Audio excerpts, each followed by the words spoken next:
Hello friends, welcome to Srivali's kitchen.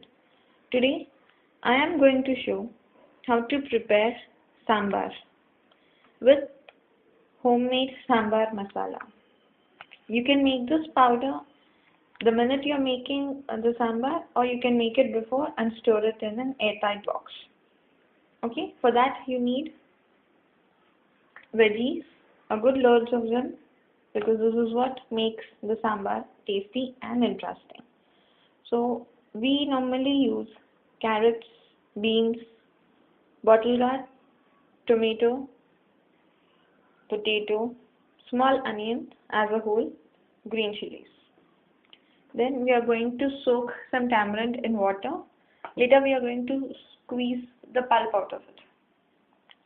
For the sambar masala, we need coriander seeds, fenugreek seeds, cumin seeds, black peppercorns, dry red chilies, coconut pieces, and garlic cloves.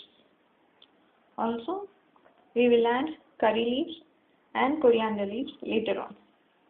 First, what I've done is I've taken half to 3/4 of a cup of moong dal or pesara pappu, and I've boiled it to get this base. Any sambar needs to have a good base, and we use moong dal. You can use tur dal as well. There are many versions of sambar. So to now this base, we are going to add water and add the veggies we have just chopped and let them cook. But first we are going to start roasting the coriander seeds, the dry red chilies, everything in oil. You're not going to dry roast them, you're going to roast them in oil. Let it cool down. Then we are going to dry roast the coconut. Just let these change color. Let these roast properly. Meanwhile, we can add water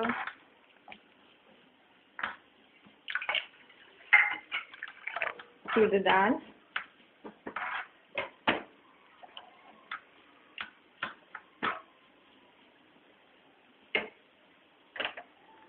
And start adding the veggies. We are going to add rest of the water later on. We're just adding enough water to cook the veggies. You can just add all the veggies at once, or you can add the carrots first. We're going to add tomatoes at the last because tomatoes take very little time to cook. The rest go in together along with the green chilies, and this is going to cook. Just give it a good mix. Nice mix. Cover it with the lid. Put the heat on medium.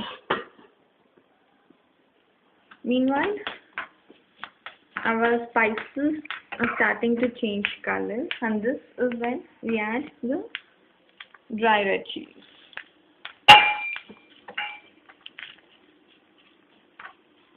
Dry red chilies tend to burn easily, so we are going to add them at the last. Once this is done, we are going to transfer this onto a plate to let it cool down, and to the same pan we are going to add the coconut pieces and roast them in whatever oil is remaining in the pan. No extra oil. Okay, so we are done, and I'm going to transfer it.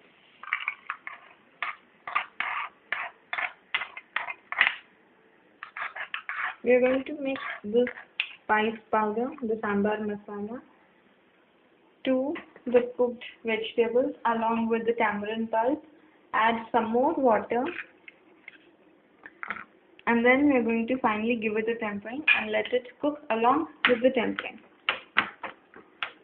I'm going to show you step by step, but first let us roast the coconut. The coconut is nicely shaded now, and I'm going to take it off the heat and let it cool down. You can either use dry coconut or fresh one for this. We prefer using fresh, not completely fresh, but something that is a day or two old. We need to get this nice brownish color so that it gives a nice flavor as well. We're going to let it cool down, let everything nice and cool, and then grind it first into a powder and then add some water to make it into a fine paste. But if you want to make it in larger quantities and store, just grind it into a powder and store it in an airtight box. Then add some water to it when you're preparing the sambar. This is done. You can see all the shapes, and now this will stay cooked. While grinding it to a powder, we are going to add the garlic cloves. Since we are making a powder, we are not going to peel the skin. We are going to add cloves just as it is, like this. Meanwhile, the veggies are getting cooked. The tamarind is soaking. So we are going to let those cook, let it cool, let the tamarind cook, and come back to it again.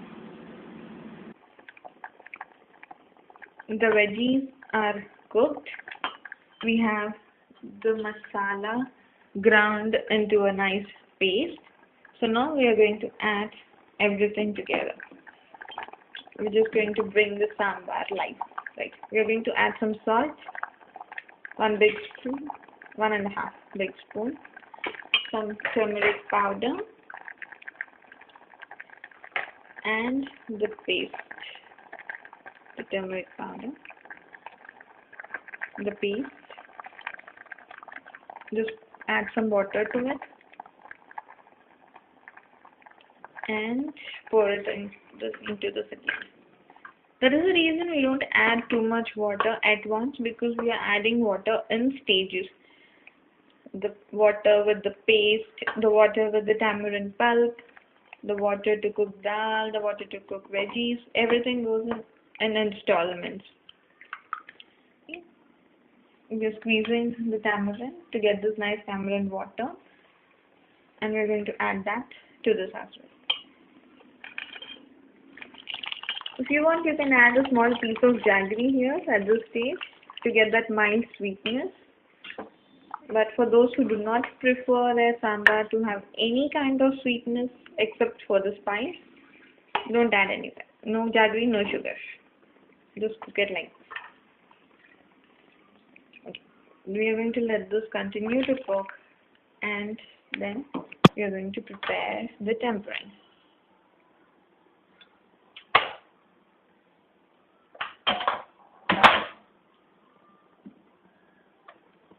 The oil is getting hot. To this, we are going to add mustard seeds. Let's add a little more. Fenugreek seeds or the methi dana. Cumin seeds. I just have to check to see there are no stones at times. A few dry red chilies. Not much, but if you want more spice, you can add more. Let this heat up. Meanwhile, we are even going to add the asafoetida. A good hit of heat enhances the flavor of your sambar. So add a good quantity. But if you do not have a habit of using asafoetida, use little less. Not everybody is used to that taste. I'm just going to give this a mix, and once the mustard splatters, I'm going to add the curry leaves. Turn off the heat and add this to the sambar. This hasn't come to the boiling stage yet, but we want this to boil. So we're going to let this sit for about 5 to 10 minutes so that it boils nicely. You can either have your sambar a little thick, or you can have it runny. Meanwhile, I'm going to add the tomato pieces, because tomatoes take very little time to cook, so I'm going to add them at the very last.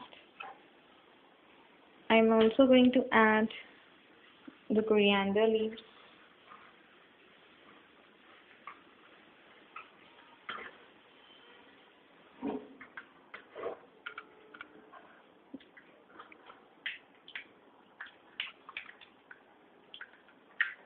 The mustard is starting to splatter. Add the curry leaves. Turn off the heat.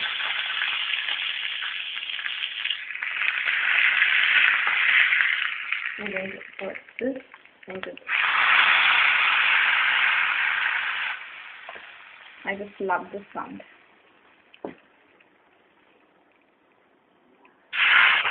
Add it back in. And we're going to let this come to a boil.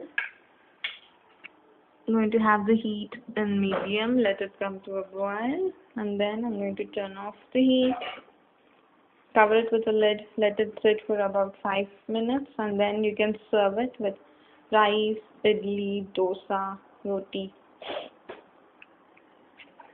minapa roti. That's another dish I'm going to show how to make pretty soon. It's a very easy recipe. It's called minapa roti or dibba roti. That's for the later part. Okay, so we're going to let this cook for now. 7 minutes later, the sambar is nicely cooked. I've turned off the heat and I've even taken it into a serving bowl with all the veggies and a little chili to decorate it. See the texture and the quantity.